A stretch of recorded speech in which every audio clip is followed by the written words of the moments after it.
Hello everyone, welcome back to graduation study. आज हम पढ़ेंगे जो बीए, बीएससी, बीकॉम, बीएचएससी इनके जो फाउंडेशन कोर्स है जैसे कि हिंदी।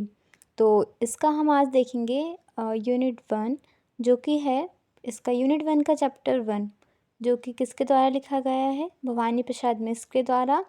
जो पाठ का नाम है सतपुड़ा के जंगल। और इनका जो जीवन परिचय है भवानी प्रसाद मिश्र का हम नेक्स्ट वीडियो में देखेंगे। आज हम एक्सप्लेन करेंगे जो पार्ट है यहाँ का सतपुड़ा के जंगल उसके बारे में। सतपुड़ा के घने जंगल, नींद में डूबे हुए से ऊँघते अनमने जंगल। झाड़ ऊंचे और नीचे, चुप खड़े हैं आंखें मीचे। घास चुपे, काश चुपे, मूक साल पलाश चुपे। बन सके तो दसों इनमें, थस न पाती हवा जिनमें। सतपुड़ा के घने जंगल, नींद में डूबे हुए से ऊँघते अनमने जंगल। इनकी व्याख्या की बात करें तो कवि ने इन पंक्तियों में सतपुड़ा के घने जंगलों का वर्णन किया है। सतपुड़ा के जंगल बहुत ही हरे भरे यानी बहुत ही घने हुए हैं और इस कारण मानो वे ऐसे प्रतीत होते हैं कि जैसे नींद में डूबे हुए से लगते हैं। अर्थात घने होने के कारण वे झुके हैं, जिस कारण देखने वालों को वो सो गए ऐसा आभास होने लगता है और इसी नींद में वे ऊँघते हुए उदासीन जैसे प्रतीत होने लगते हैं। आगे इसी क्रम में कवि कहते हैं कि जंगल के वृक्ष बहुत ही नीचे से ऊपर दिखाई देते, यानी वहाँ छोटे बड़े हर प्रकार के वृक्ष हैं जो अपनी आंखें बंद करके उस जंगल में चुपचाप खड़े हैं। जंगल में घास भी छुपा है और कास भी छुपे और पलाश भी छुपे। इस प्रकार से सभी वृक्ष चुप अर्थात शांत है। कवि कहते हैं कि अगर आप इस जंगल में घुसना चाहते तो घुस जाओ, लेकिन इन उदास से भरे जंगलों में हवा भी प्रवेश नहीं कर पाती। इस प्रकार से उन ऊँघते उदास सतपुड़ा के घने जंगलों का वर्णन कवि ने इन पंक्तियों के माध्यम से किया है। दूसरा स्टैंजा हम देखें इसका तो इसमें लिखा है कि सड़े पत्ते गले पत्ते, हरे पत्ते जले पत्ते, वन्य पत्त को ढक रहे से पंख दल में पले पत्ते। चलो इन पर चल सको तो दलो इनको दल सको तो, ये घिनौने घने जंगल, नींद में डूबे हुए से ऊँघते अनमने जंगल। इन पंक्तियों के माध्यम से इनकी व्याख्या करते हैं कि कवि कहते हैं कि इस जंगलों में या सड़े गले पत्तों का वर्णन करते हुए कवि कहते हैं कि इस जंगल में बहुत प्रकार के पत्ते हैं, या हम कह सकते हैं कि हर प्रकार के पत्ते हैं, जिसमें सड़े पत्ते, गले पत्ते, जले पत्ते, कीचड़ में सने हुए पत्ते भी हैं। इन पत्तों के उस जंगल का रास्ता ढक जाता है, यानी पत्ते गिरने के कारण उस जंगल का रास्ता या उस वन का रास्ता ढका हुआ है, जिस कारण या जिस वजह से इस रास्ते में या जंगल में जाने के बाद कोई मार्ग दिखाई नहीं देता। अर्थात घूमने आए हुए व्यक्ति अपना मार्ग भटक सकते हैं। अगर इन भटकते हुए रास्ते पर चल सको या इस जंगल में अपना मार्ग ढूंढ सको तो इस घने जंगल में प्रवेश करो, ऐसा कवि कहते हैं। अर्थात यहाँ कवि ने पाठकों को चुनौती दी है। अगर ये घने जंगल में घृणा करने वाले जंगल में या घृणा उत्पन्न करने वाले जंगल में कि दलदल में को आप पार करने के लिए तैयार हैं तो इन ऊँघते उदास जंगलों को देखने जाओ। आगे की पंक्तियाँ कुछ इस प्रकार हैं कि अटपटी उलझी लताएं डालियों को खींच खाएं, पेड़ों को पकड़े अचानक प्राण को कसले कपाएं। सांप सी काली लताएं, बला की पाली लताएं, लताओं के बने जंगल, नींद में डूबे हुए ऊँघते अनमने जंगल। मकड़ियों के जाल मुंह पर और सिर के बाल मुंह पर, मच्छरों के दंश वाले दाग काले लाल मुंह पर, बात जजा वहन करते चलो इतना सहन करते, कष्ट से ये सने जंगल, नींद में डूबे हुए से ऊँघते अनमने जंगल। इन पंक्तियों के माध्यम से कवि आगे कहना चाहते हैं कि सतपुड़ा के इस घने जंगल में सभी वृक्ष की लताएं अजीब सी फैली हुई हैं, उसमें अटपटी उलझी हुई हैं। ये लताएं डालियों को खींच कर उस डालियों को पकड़ कर उसका रस चूस लेती हैं। उसके नीचे यदि हम जाते हैं तो अचानक पैर पकड़ लेती है। अचानक पैर पकड़ लेने के कारण प्राणों में कंपन पैदा कर देती हैं। उन लताओं का वर्णन करते हुए कवि कहते हैं कि वे जो लताएं हैं सांप जैसी काली हैं। वे लताएं एक तरह से बला हैं, अर्थात एक संकट है, अर्थात वे अत्यंत भयंकर और कष्टदायक भी है। लताओं से बने इस जंगल में और ऊँघते उदासीन जंगल में सब वृक्ष शांत और मौन धारण करे हुए हैं। जब आप इस घने जंगल में प्रवेश करते हैं तो मकड़ियों के जाल मुंह पर आ जाते हैं और हमारे सारे बाल भी मुंह पर आ जाते हैं। मच्छरों के दंश के कारण हमारे मुंह पर काले काले दाग घाव पड़ सकते हैं, हमारे मुंह पर, चेहरों पर। कवि ने यहाँ पर सतपुड़ा के घने जंगलों में प्रवेश करना कितना कठिन है इसका वर्णन करते हुए कहा है कि उस जंगल में चलते समय अनेक संकटों एवं आंधियों का सामना आपको करना पड़ सकता है, और अगर आप इन सभी कठिनाइयों का सामना करने की आप में, या ये सब खतरे उठाने की हिम्मत आप में है, या खतरे सहन करने की ताकत है, तो आप हिम्मत करिए और इस कष्टदायक घने और नींद में डूबे हुए जंगल को देखने आप जा सकते हैं। आगे की पंक्तियाँ कुछ इस प्रकार है। अजगरों से भरे जंगल, अगम गति से भरे जंगल, साथ साथ पहाड़ों वाले, छोटे बड़े बड़े छोटे झाड़ वाले, शेर वाले बाघ वाले, गरज और दहाड़ वाले, कम से कन घने जंगल, नींद में डूबे हुए से ऊँघते अनमने जंगल।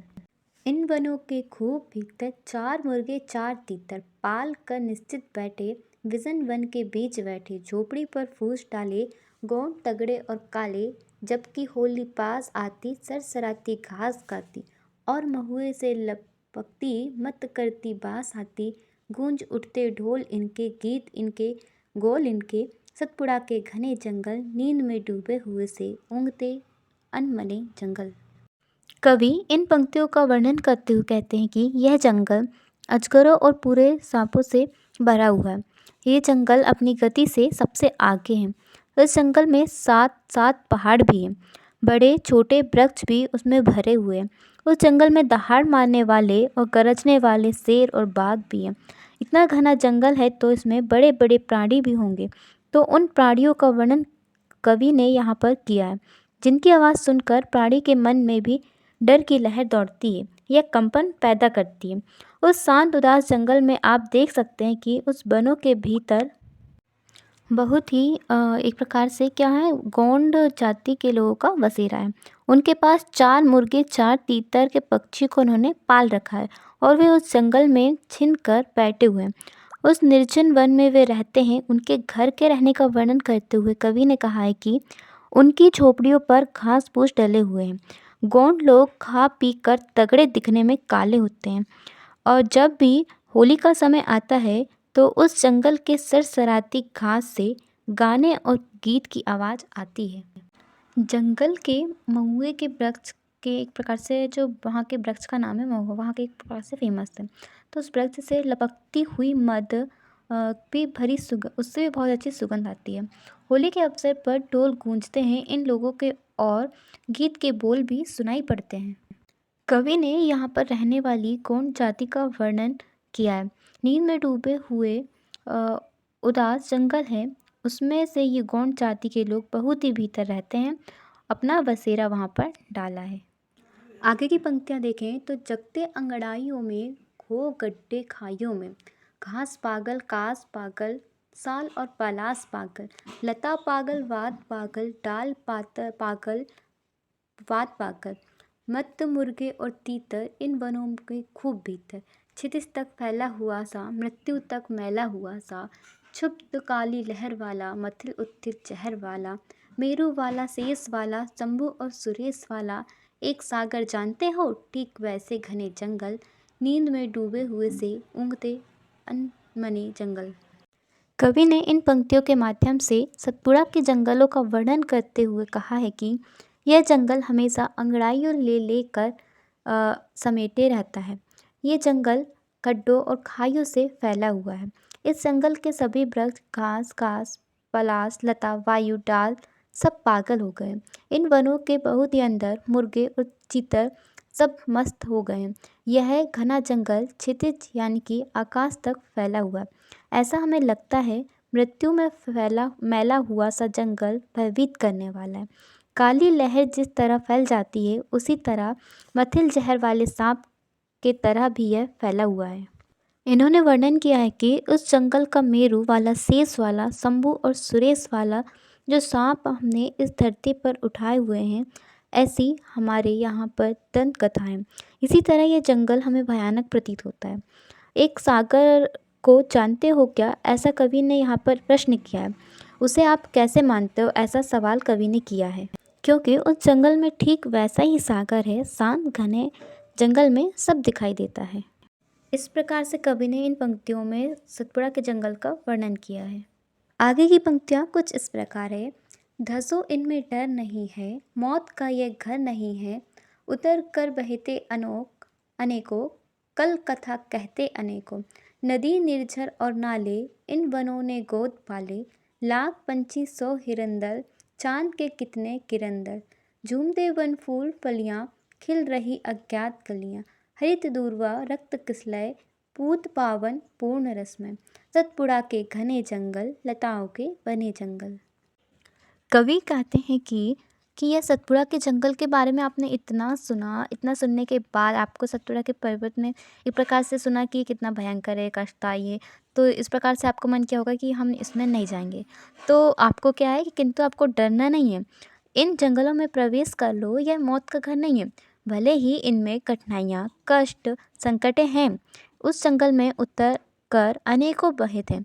वह वहाँ पाते हैं कि जब बाहर आते हैं तो वहाँ की अनेकों अनुभवों की कथा भी कहते हैं। इन जंगलों में नदी, नाले, निर्झर, इन वनों में अपने गोद में जो पाला है, जिन वृक्षों को, वहाँ के प्राणियों और को, पशुओं को, वो आप बाहर आकर बता सकते हैं। इसमें लाखों पंछी जो 100 से भी अधिक हिरण के दल में वास्तव कर रहे हैं। चांदनी की कितनी किरणें के दल हैं, झूमते वन के फूल हैं, जो फलियाँ इन जंगलों में दिखाई देती हैं। उस जंगल वन में अनेकों अज्ञात कलियाँ खिलते हुए भी आपको दिखने को मिलती हैं। यानी कष्ट और संकट के अलावा भी इस जंगल में देखने जैसी खूबसूरती या सुंदरता बहुत है, ऐसा कवि का मानना है। और वे आगे कहते हैं कि हरे भरे घास या दूर्वा वह रक्त युक्त पूर्ण रूप से रस युक्त है, और पावन इस सतपुड़ा के घने जंगल या घने की लताओं से भरे हुए हैं, ऐसा कवि कहते हैं। अब हम कविता के निष्कर्ष को जानें तो यहाँ पे कवि ने कहा है कि सतपुड़ा के जंगल का सूक्ष्म वर्णन कवि ने किया है। इसी के साथ जंगलों का कष्टदायक सफ़र का वर्णन किया और गौंड जाति के लोगों का वर्णन। कवि ने चुनौती दी है कि जंगल का कष्टदायक सफ़र पूरा करने का अनुभव, जंगल के सौंदर्य का वर्णन, प्रकृति चित्रण यहाँ पे किया है। इस वीडियो में पूरी कविता और जीवन परीक्षा था कवि का। और अब नेक्स्ट वीडियो हम देखेंगे क्विज़।